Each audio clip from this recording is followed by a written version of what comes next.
Primero veamos un poquito qué son las tecnologías involucradas.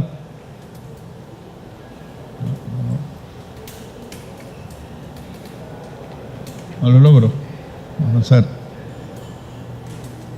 Acá está. Bueno,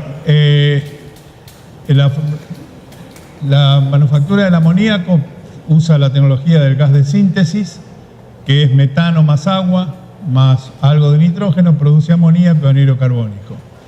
La urea aprovecha el anhídrido carbónico que sale de la síntesis del amoníaco con el amoníaco y forma la urea.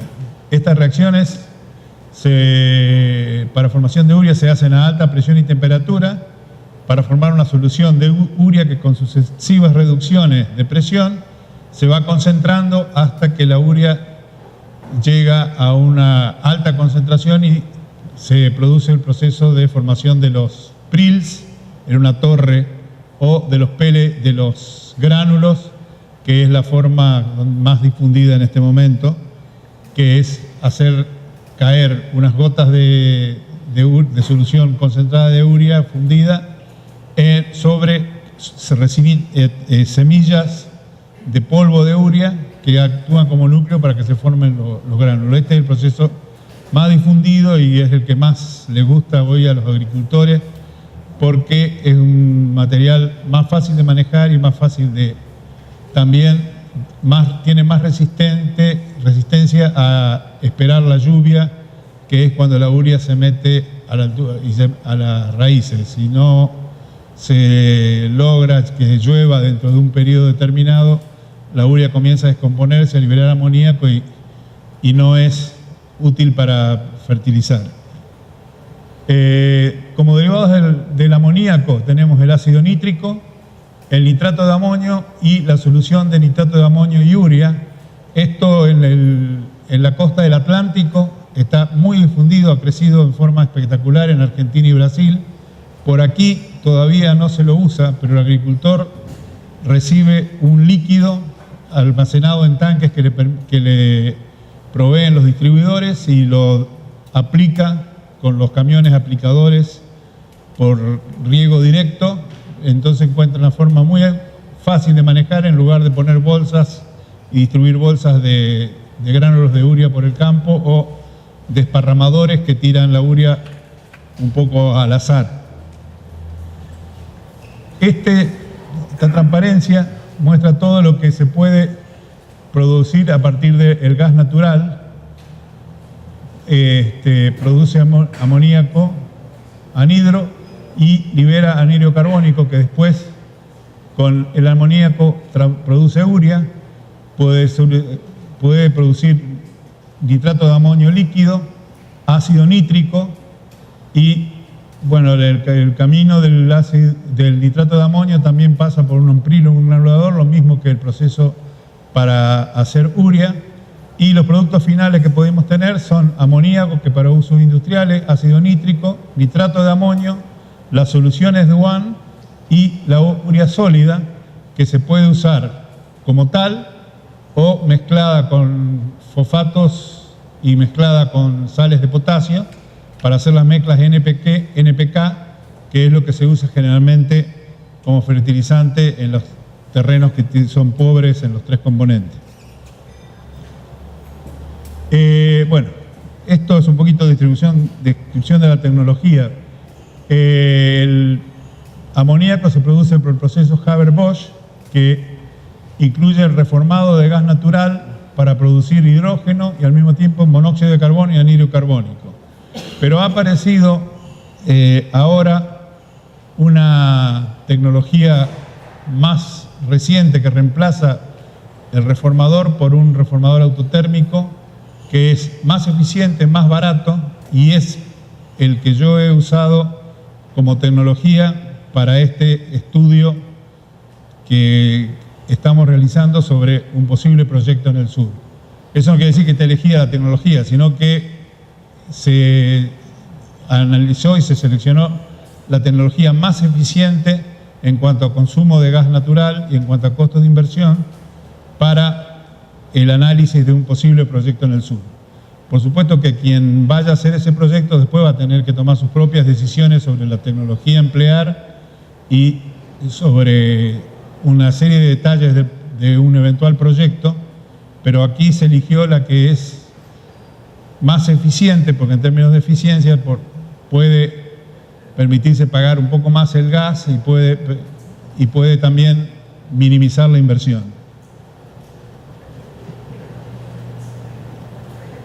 Las megaplantas usan este tipo de tecnología porque con el reformador autotérmico y el reactor de Casale son las que requieren menor inversión y menor costo operativo. Una de las leyes de Murphy dice que las declaraciones de los proveedores de tecnología hay que dividirlas por 2 cuando uno va a realizar el proyecto. Pero por el momento y para este ejercicio le creemos a los proveedores de tecnología de que todas estas virtudes existen. El proceso con el reactor por el proceso Lurgi-Casale de las plantas de mega amoníaco. Plantas de mega amoníaco son plantas de 3.000 o más toneladas por día de amoníaco. Parte de una planta separadora de aire. El oxígeno ingresa al reformador autotérmico que produce el gas de síntesis. Después un proceso de eliminación del monóxido de carbono transformándolo en anhídrido carbónico. Sale anhídrido carbónico por un lado, que se va a usar después en la planta de urea, y sale por el otro lado el amoníaco sintético que junto con el anhídrido carbónico va a ser va a producir la urea. Acá están las afirmaciones del tecnólogo. Dice que si yo considero como 100 poner 2 trenes de producción de 2.000 toneladas por día, una planta moderna convencional con reformador puede costar 9% menos, pero las plantas de mega amoníaco cuestan un 73%, que costarían 2 trenes paralelos de producción. Como digo, Murphy dice que esto hay que dividirlo por 2, pero evidentemente que algo más eficiente que los procesos anteriores existe. Este es el famoso reformador autotérmico, el oxígeno que se separó de la planta de separación de aire, que se quema una parte del gas natural y después con un lecho catalítico produce el gas de síntesis, y la unidad de separación de aire criogénica produce corrientes casi puras de oxígeno para el reformador autotérmico y produce nitrógeno puro para la unidad de purificación de gas. En los procesos convencionales, en vez de meter nitrógeno puro, se mete aire y ese en la etapa posterior al reformador, y eso hace que los equipos sean mucho más grandes y también mucho más complejos. Es una ventaja que el proveedor de esta tecnología reclama como verdadera, y además dice que sus costos operativos son entre 7 y 12% menores que los costos operativos de un proceso convencional. Por eso, para este ejercicio elegí ese tipo de tecnología. Bueno, por el proceso de formación de urea, primero se hace una solución de carbamato, que es la primera reacción que hay entre el anhídrido carbónico y el amoníaco, y después se descompone el carbamato, tratando de evitar que se forme biuret, que es una unión de 2 moléculas de urea liberando amoníaco, para poder, porque el biuret es un veneno para las plantas, que produce bajos rendimientos de fertilizante y además quema las hojas de las plantas. Para esto vamos a pasarlo rápido. Esto es un benchmark de las distintas fuentes de materia prima. Se lo dejo para que ustedes en la presentación lo puedan leer, pero evidentemente que el gas natural es la mejor materia prima para producir urea, y para producir amoníaco. Esta es la conclusión que tenemos que sacar. De esto salto a la última etapa, que es la granulación. Salto un poco todas las etapas que pasa, las 3 o 4 etapas por las que pasa la solución de urea hasta que tengo un fundido de urea para formar los las perlas o los gránulos. La formación de los gránulos, se usan equipos granuladores, que la urea cae sobre una semillita que es el polvo de urea que se ha ido formando en el proceso, y alrededor de eso se forma el gránulo, y después se le agrega o una tierra de infusorio, una arcilla, o se le agrega formaldehído, formando en la superficie del gránulo una resina de urea formaldehído que le da resistencia mecánica y le hace después que en el campo la urea aguante más tiempo antes de que se comience a descomponer, y entonces puede haber un mayor periodo de tiempo entre el momento en que se coloca la urea como fertilizante y que llegue la lluvia que lo mete hasta a la raíz de la planta. Bueno, se produce la urea en dos formas, como perlas o gránulos. Las perlas se recubren con arcilla para reducir el aglomerado y el polvo. Y bueno, acá está la inyección de formaldehído. Generalmente, históricamente, el gránulo tiene mejor precio, entre un 3, un 4% más, mejor precio que la urea perlada. Por eso se prefiere últimamente las plantas que producen gránulo. Yo en una visita anterior estuve reunido con la gente de la corporación Mitsi, que es uno de los grandes distribuidores de fertilizantes en Perú, y me dijeron que Perú prefiere el gránulo. Otros distribuidores dijeron lo contrario, pero creo que la tendencia mundial va hacia el gránulo.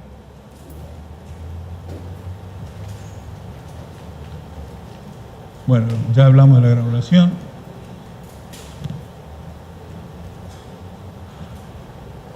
¿Por qué no avanza esto?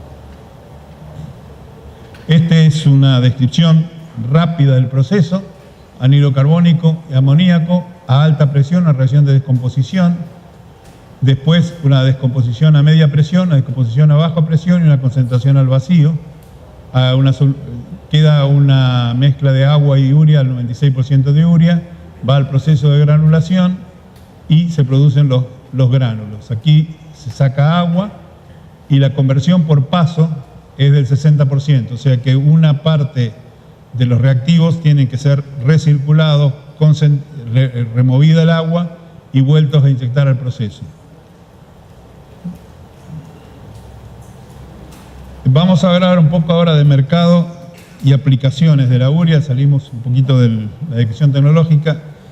En homenaje a la hora lo pasé muy rápido a este punto, pero se puede estar hablando horas sobre las tecnologías de urea y amoníaco, pero no creo que sea este el ambiente donde podamos dedicar tanto tiempo. Se comercializa en solución o en varias formas sólidas o las mezclas con NPK. También es uno de los componentes de las fórmulas para alimentación de animales, y un 7% de toda la urea que se consume en el mundo se emplea para alimentación de ganado, un poco menos para las resinas urea formaldehído que se usan sobre todo en aglomerados para hacer aglomerados de madera, y hay otras aplicaciones en farmacia. En farma se utiliza la urea como tal o también para producir medicamentos. Y un detalle es que la demanda global está sujeta a decisiones políticas que afectan al mercado de fertilizantes.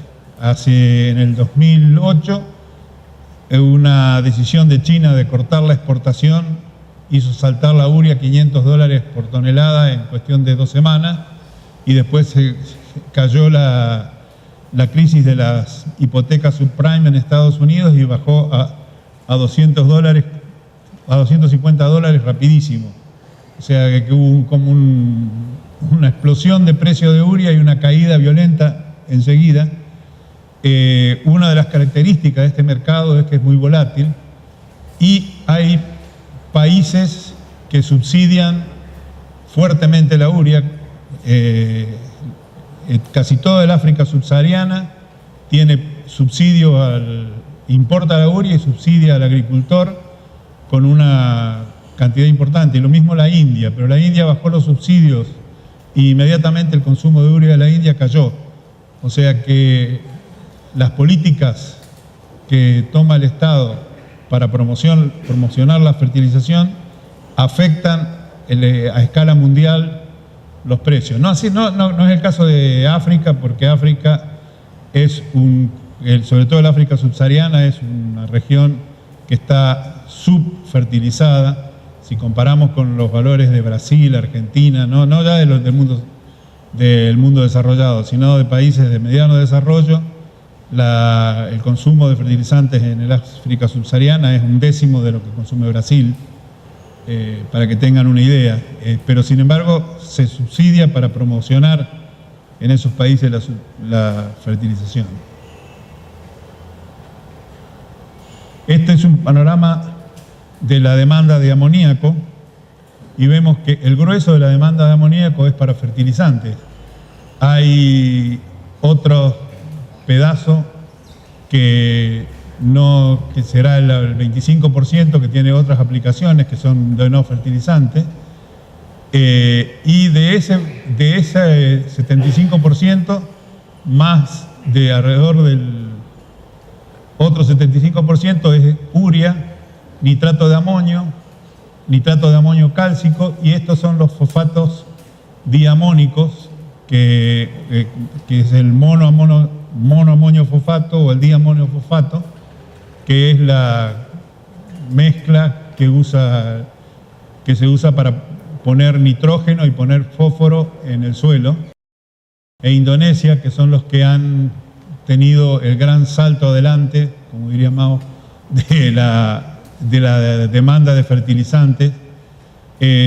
Hoy leía justamente que China está tratando de enseñarle a sus agricultores a no usar tanto fertilizante porque se han pasado y están excedidos en el consumo de fertilizante y hay casi una fertilización inútil en China. Bueno, esto es un panorama de la demanda de urea y de amoníaco en América del Norte y en Latinoamérica. Vamos a centrarnos en Latinoamérica. En Latinoamérica, para el 2015, para una producción de 8 millones de toneladas que se espera, hay un consumo de 10.800.000, por lo tanto, Latinoamérica va a tener una demanda no satisfecha que la va a cubrir con importaciones de 4.600.000 toneladas. En el amoníaco no se da porque acá está incluido Trinidad y Tobago. Trinidad y Tobago es un gran productor de amoníaco, alrededor de 5 millones de toneladas, y reparte sus exportaciones entre Sudamérica y Estados Unidos. No así en la urea. Trinidad y Tobago tiene pequeñas plantas de urea, no es un gran productor mundial de urea, pero es un competidor que para el amoníaco que podríamos producir en Perú va a ser de peso, aunque aquí tienen una ventaja, que es que para llegar a la costa del Pacífico, el amoníaco de Trinidad y Tobago tiene que cruzar el canal de Panamá y por lo tanto tiene un costo de flete que se parece bastante al flete que habría que pagar para traer urea a esta zona desde Medio Oriente o el norte de África. El norte de África es Egipto y Libia, y Medio Oriente es Arabia Saudita, Qatar, Omán. Esto es lo que pasa en esta zona. Para el 2012, Chile tendría una demanda de urea de unas 500.000 toneladas, y Colombia una cantidad similar, Perú estaría en las 400.000 toneladas, por lo menos es lo que se espera también para el 2014, y Ecuador tiene una demanda del orden de 270.000 toneladas. Si uno suma esto, tenemos 1.600.000, 700.000 toneladas de demanda de urea e importación de urea en la región, y el único exportador, y que está del otro lado del canal de Panamá, es Venezuela, que ha arrancado recientemente las 2 plantas de 760.000 toneladas cada una en Morón, pero tenía proyectos de 13 plantas de ese tamaño y están bastante atrasadas y por lo menos muchas de las plantas ni se han empezado a construir. Pero Venezuela es un jugador importante porque el gas en Venezuela para los proyectos petroquímicos cuesta $1 el millón de BTU. O sea que puede ser un competidor de peligro. Pero mientras con los actuales esquemas políticos se hacen muchos proyectos, pero después se concretan pocos. Hay un proyecto de polietileno, el proyecto de José, que es un megaproyecto de polietileno que se está hablando de él desde principios de la década del 90 y todavía ni siquiera se ha concretado. Este es un análisis de una consultora sobre la demanda mundial y oferta mundial de urea al año 2017. Si se concretan todos estos proyectos productivos, hay un riesgo de sobreoferta y por lo tanto una operación a baja capacidad de las plantas mundiales de urea, pero para eso tienen que concretarse todos los proyectos y es bastante difícil que esto ocurra, por lo que cabe pensar de que lo más probable es que se mantenga más o menos en la zona de entre 80 y 90% de utilización de la capacidad. Bueno, la costa del Pacífico de América Latina tiene una excelente oportunidad para el desarrollo de un proyecto de amoníaco y urea porque es totalmente deficitaria y está en términos geográficos muy cerca y en términos de flete muy cerca de una eventual planta. Con respecto al amoníaco, sería bueno poder juntar. Ustedes saben que acá hubo 2 proyectos para amoníaco, el proyecto de CFI y el proyecto de nitratos del Perú. Ninguno de los 2 proyectos fueron adelante, pero además había 2 proyectos de nitrato de amonio, el de Orica y el de nitratos del Perú. Yo creo que juntar eso en un gran proyecto de nitrato de amonio y tener saldos exportables de amoníaco que tiene un muy buen precio internacional sería conveniente para este proyecto. Por eso es el dimensionamiento tentativo del proyecto que van a ver hace más amoníaco que urea para generar saldos exportables y hacemos plantas muy grandes, se propone hacer plantas muy grandes de amoníaco y una planta de escala mundial de urea. Pero queda un remanente importante para quien quiera hacer nitrato de amonio y si no se concreta o se concreta una planta más chica, exportar los saldos a la cuenca del Pacífico, donde hay demanda tanto en el norte en Colombia como en el sur en Chile. Si se logra un esquema de precios satisfactorio para todos los jugadores que están involucrados en el negocio, los productores de gas, los desarrolladores del proyecto y el gobierno de Perú, el país tiene una excelente oportunidad para desarrollar la industria del nitrógeno a partir de gas natural seco.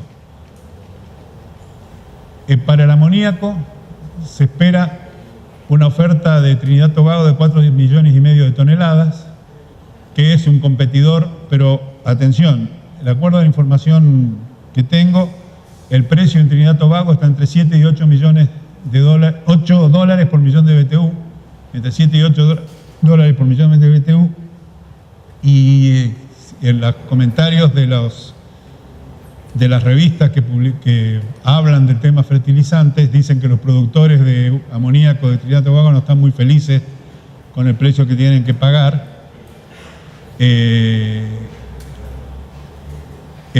Y los mercados que tendría el amoníaco del proyecto que se propone ubicar en Matarani como el lugar más probable de desarrollo para ayudar al desarrollo del sur y porque es un puerto que tiene algunas condiciones como para servir a un proyecto, por lo menos tiene profundidad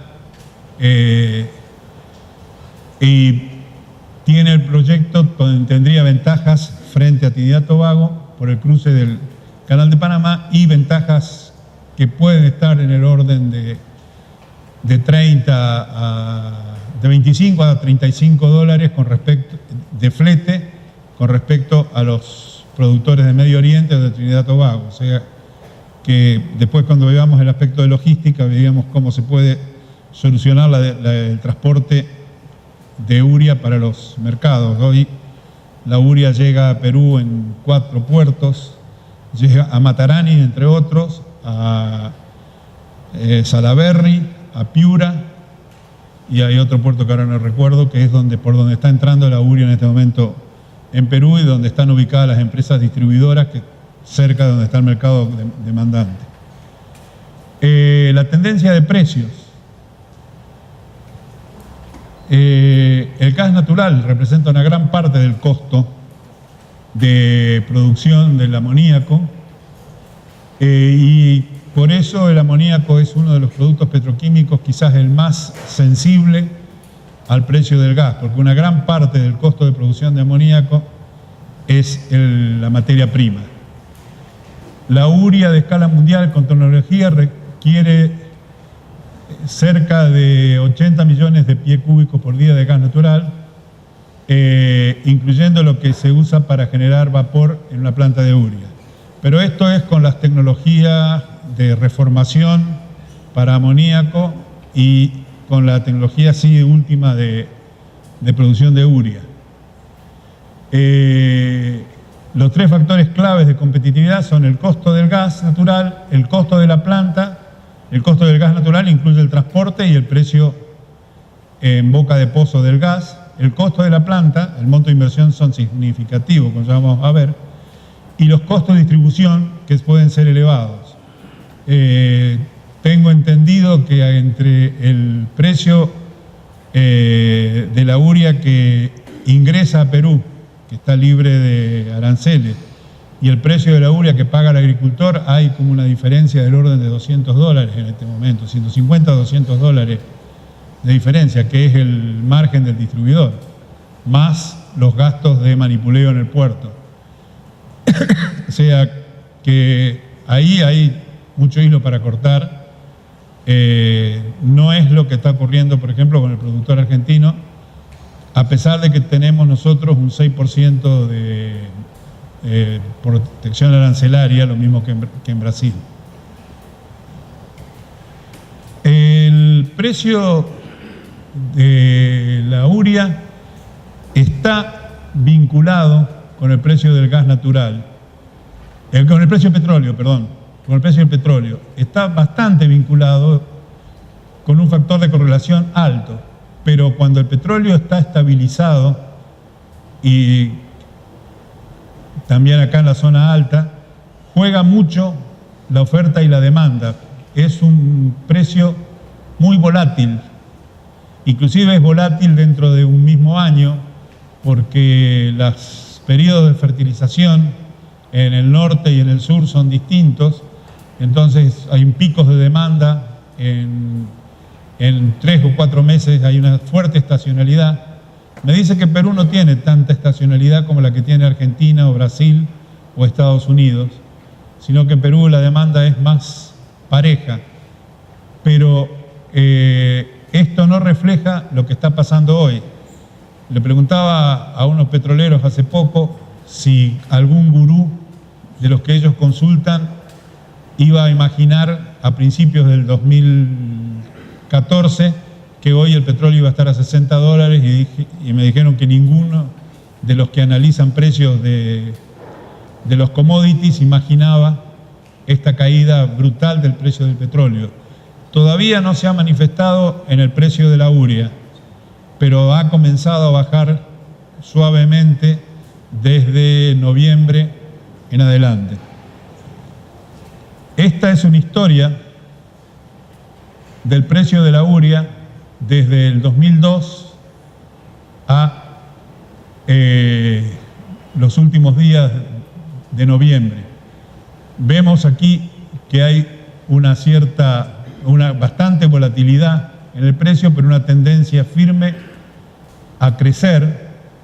Estas líneas son el valor entregado al cinturón maicero de Estados Unidos del amoníaco y la urea. Este sería, podríamos decir que es un margen de distribución en Estados Unidos que sería de 480 a 320, sería unos $100 la tonelada. Y acá ven lo que les contaba del fly-up que se produjo cuando China cortó la exportación y la caída violenta casi hasta $200 que se produjo cuando la crisis de las hipotecas subprime, que compensó con creces lo que había sido la falta de provisión de China. Pero esto ocurrió en 3 meses la subida y en casi 1 mes y medio, 2 meses la caída. O sea, es un producto de precios muy volátiles, muy sensible al juego de la oferta y la demanda, pero en el largo plazo sigue el petróleo.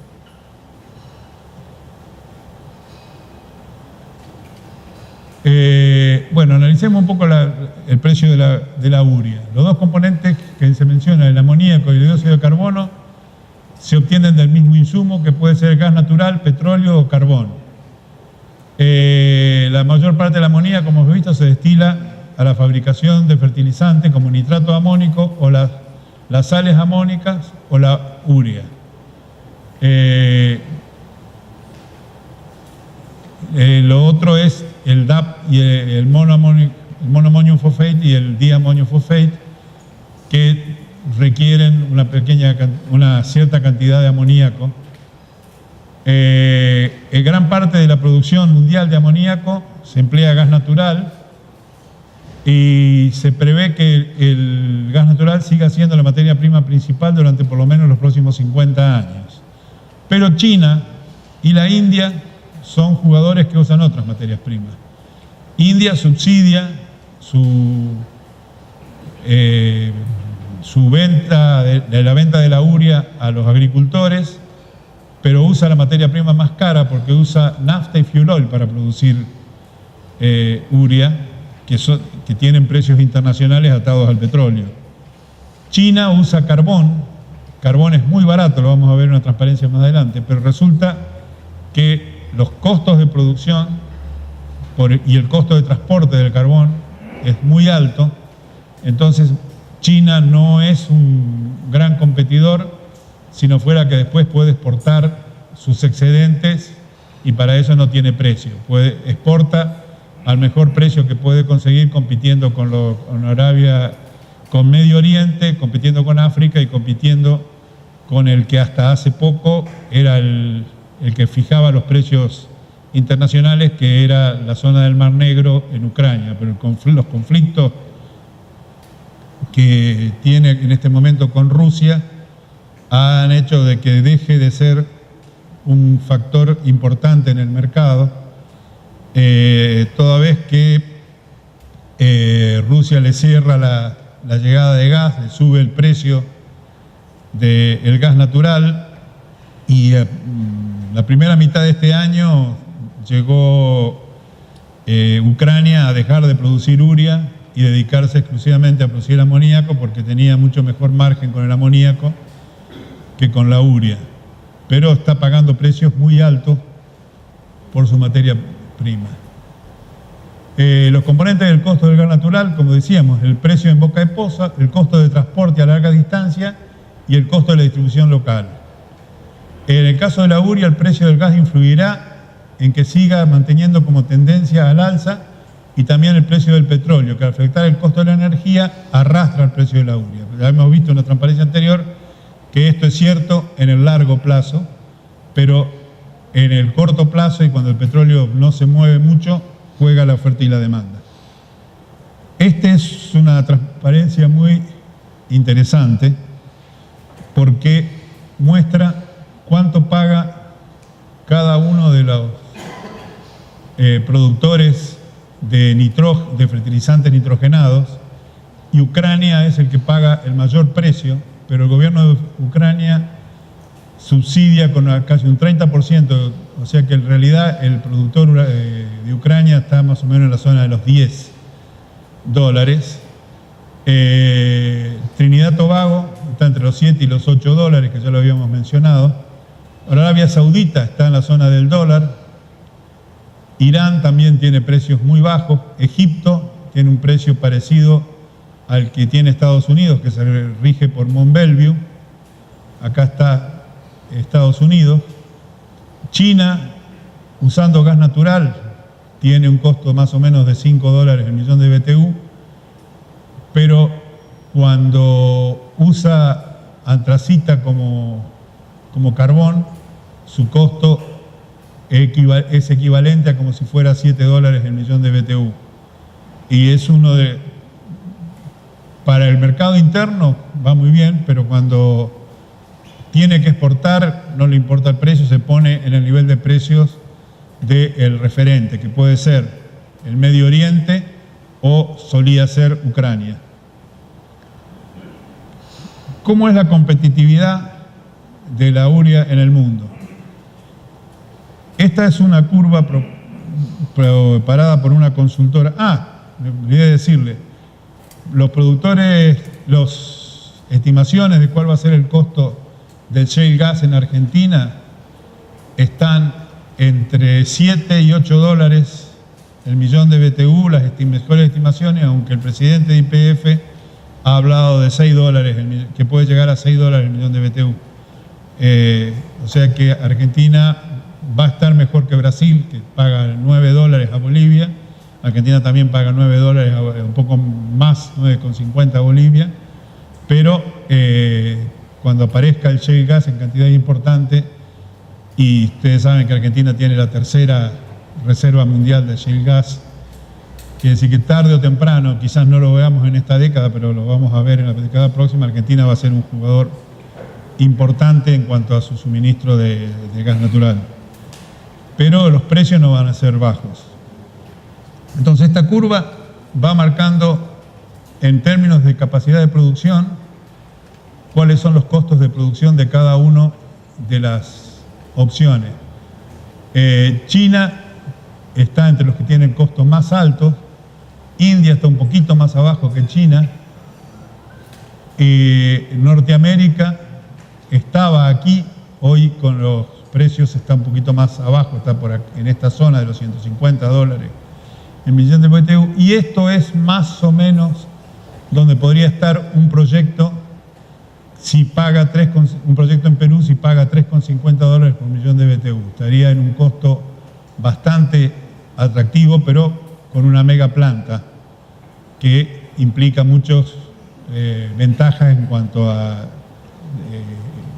economía de escala. Ahora, lo grave es que la urea ha sabido estar también a 100 y a 200 dólares el millón de BTU. Y en ese caso, con estos costos, no podría exportar. Aquí lo único que les quiero mostrar es esto. El efecto, se empieza a notar el efecto de la caída del precio del petróleo. Esto es a principios de diciembre. Estaba a 311, cuando en el año pasado estaba en la zona de los 400 dólares. O sea que hay una caída internacional en el precio de la urea. Esta es la curva de competitividad volcada a algunos países y ven que los costos desembolsables, o sea, sin depreciaciones y sin intereses ni impuestos, los campeones son Medio Oriente y el norte de África. Después aquí se ubica Estados Unidos, se ubica Canadá, se ubica también Trinidad y Tobago en esta zona. Acá estaría Europa en este huequito que está aquí, la India con un poquito menos de costo y China a partir de antracita, que tiene casi 30 millones de toneladas de capacidad. Y este es el precio promedio en el momento que se hizo el análisis y vemos que Ucrania tiene un costo de producción superior al precio promedio y por lo tanto ha tenido margen negativo. Acá se ve el margen de cada uno, el margen más o menos de los distintos productores con respecto al precio de referencia y el costo desembolsable, cómo va creciendo hasta llegar o a Ucrania, que tiene un costo desembolsable de más de $400 la tonelada. La fuente es Integer, que es una de las consultoras más reconocidas en el mercado de los fertilizantes. Y los últimos precios son estos. Esto es la proyección que había para diciembre, un ligero aumento, pero en realidad estas proyecciones se hicieron en noviembre y hoy vemos que están los precios un poco más abajo. El amoníaco se ha desvinculado un poco del precio de la urea y ha subido a casi $600 la tonelada en los últimos meses. Compara con el costo y flete en Tamba.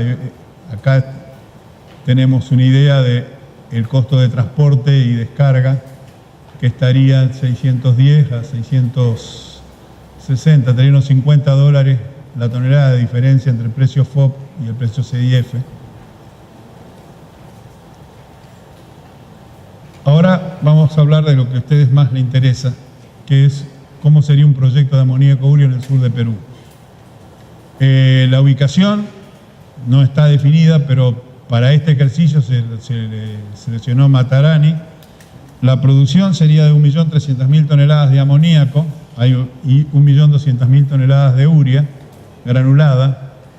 La capacidad de producción de amoníaco está prevista como para tener un excedente que permita hacer una planta de escala mundial de nitrato de amonio y, si queda, exportar a la costa del Pacífico los excedentes existentes. Se eligieron plantas de las máximas capacidades mundiales para aprovechar al máximo la economía de escala.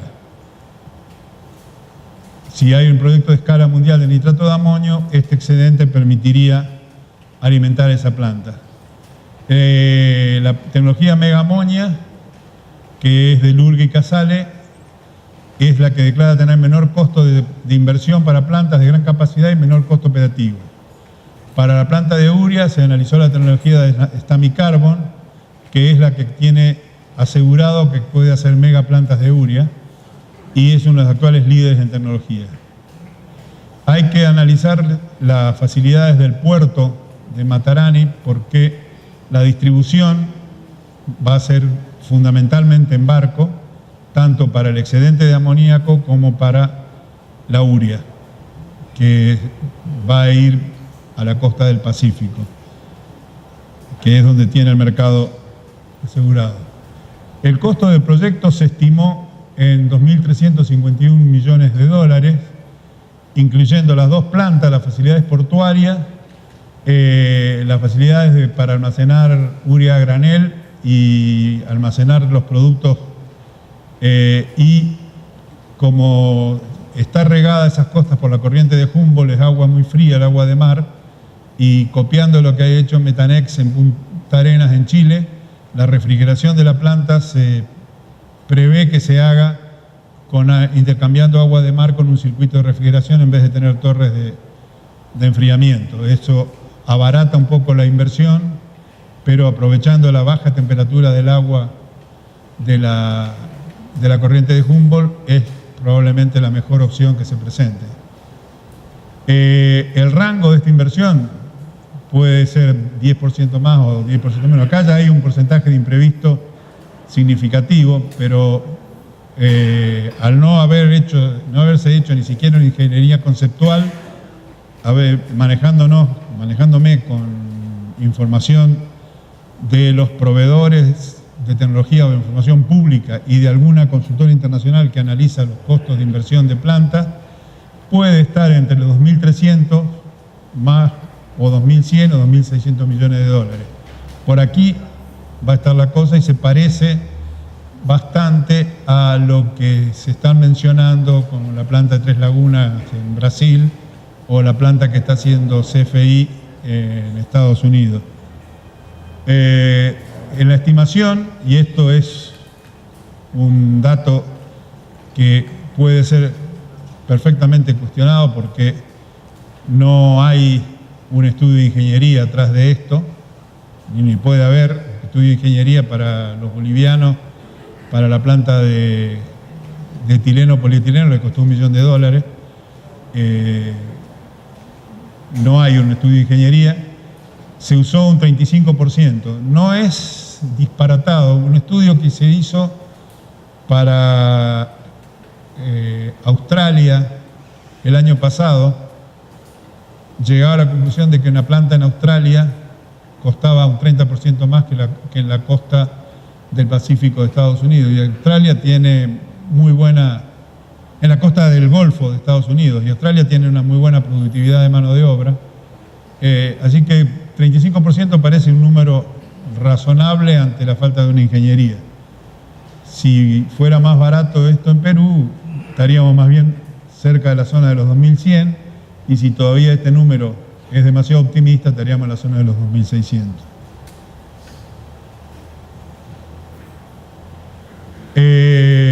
El proyecto generaría en la etapa de construcción alrededor de 7000 puestos de trabajo temporarios, que después, cuando se queda la planta operando, serían unos 400 empleos directos, y esos 400 empleos directos pueden generar empleos indirectos entre 1200 y 1600, contando desde la persona que atiende en el supermercado a los empleados de la planta, las maestras, el taxista. Estos números se usa, es un multiplicador que usa el Departamento de Trabajo de Estados Unidos entre lo que es una hora hombre en operación de la planta y lo que es los trabajos indirectos que eso genera. O sea, es un número que está bastante justificado por un análisis de un ente tan serio como el Departamento de Trabajo de Estados Unidos. El proyecto necesitaría Profértil, que es una planta un poco más chica, requirió 64 hectáreas, el proyecto necesitaría unas 75 hectáreas para su desarrollo. Los consumos de gas natural, como dije, para urea y amoníaco fueron los más eficientes que se encontró en la literatura, y estamos hablando de el amoníaco tiene una eficiencia energética de 28 millones de BTU por tonelada, y esto es considerado la Best Available Technology, la mejor tecnología disponible. Pero la planta de amoníaco produce vapor en exceso que se exporta a la planta de urea, que es demandante de vapor, y se asumió de que esta planta alguna cantidad de vapor de alta presión va a necesitar, que no lo provee la planta de amoníaco. Lo hace que la demanda neta de una planta de urea sea de 18,7 millones de BTU por tonelada. Eso, el ingreso de gas natural, estaríamos en casi 30 millones de BTU por tonelada, y eso da, para esta tecnología, una demanda de 102 millones de pie cúbico por día. Las tecnologías un poquito menos eficientes pueden estar en 110 a 120 millones de pie cúbico por día. Acá no hay una selección de tecnología en forma competitiva, sino que, de acuerdo a toda la información publicada, esta es la que demanda menor cantidad de gas natural, y por ende sería la que en términos de precio de gas natural podría estar más cómoda para competir. Bueno, estamos en Tesini 120. Esto es la composición de cómo llegué a los 2.351 millones de dólares. Incluye, esto es considerar una construcción instantánea de la planta, es la forma como trabajan las consultoras, y por lo tanto no tiene escalamiento por inflación, pero sí se le computó los intereses durante los 3 años de construcción, y se asumió un 30% de capital propio y 70% de capital de financiamiento de proyectos. De ahí sale, y la tasa de interés sale de considerar el ENVI de la banca Morgan, que es la base de valor de tasa, más el riesgo país de Perú, que entre los dos suman más o menos un 5%. Es probable que al salir a financiar un proyecto este número sea más bien optimista. Acá es de lo que yo les decía de cómo ha evolucionado la demanda de energía incorporando las tecnologías más modernas a las plantas. 7 gigacalorías por tonelada de amoníaco se ha producido se ha logrado en las últimas plantas, y se ve cómo las plantas, cómo evolucionó de un nivel de 10 gigacalorías por tonelada a 7,5 gigacalorías en las tecnologías últimas. Pero ya es mucho más difícil llegar a reducciones mayores, y esto es la misma transparencia, pero mostrando la eficiencia energética de las plantas de amoníaco, y la planta más eficiente está alrededor de 22 millones de BTU por tonelada. Acá se considera el crédito por exportación de vapor y la cantidad de plantas. Las primeras 5 plantas del mundo están entre los 30 millones de BTU por tonelada y los 22 millones. De hecho, en este momento Profertil está encarando un proyecto de ampliación bastante importante, que es nada más que eficiencia energética, producir más urea y más amoníaco con la misma cantidad de gas que recibe. Y es una inversión de casi 130 millones de dólares, pero pueden llegar a producir unas 150.000 toneladas más por año de urea. O sea que una tecnología de la fines de la década del 90 puede todavía, invirtiendo, llegar a mejorar su eficiencia energética. Creo que una de las claves es cogeneración. La logística. Se ha asumido que se va a manejar el 90% de la producción con buques graneleros del tipo Handysize o Handymax, que tienen hasta entre 30.000 y 50.000 toneladas, y 200 metros de eslora para un calado que puede llegar a 13 metros, y el resto se movilizará en camiones. Uno de los puertos donde se descarga urea hoy es Matarani, y se supone que en esa región se distribuirá o en bolsas o en camiones graneleros. Pero el resto de los puertos en Perú, acá están los puertos que reciben urea hoy: Paita, Salaverry, Trujillo.